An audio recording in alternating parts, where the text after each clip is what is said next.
Hey there everyone, in this video I will show you how to change video format on CapCut PC. So let's get started. First of all, you want to change your video format for like YouTube Shorts or like TikTok and maybe for Facebook videos. So let me just show you how you can change the format. So as you can see, here is a video. So I want to change the video format. So let's just change it out real quick. As you can see, here are the option. So you need to tap on this option. So you will see original. So you need to change it. If you want to use this video as TikTok or YouTube Shorts, you need to change with 9:16 ratio. Just tap on that.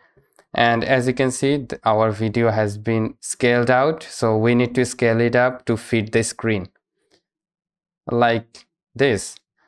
And also what you can do, you can just use this as like that, and also you can add some of the banners, like on the above you can write some text like night beauty,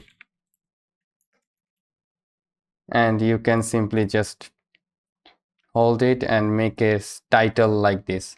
Okay, so you can use it as well. And if you want it as your Facebook video, so you can go with the 1:1 ratio like this, square video. So it will be a square video. You can use it onto the Facebook. You need to use the 9:16 ratio for YouTube Shorts and TikTok. So I think this video will help you out. If yes, please like, comment, and never forget to subscribe this channel. Have a great day.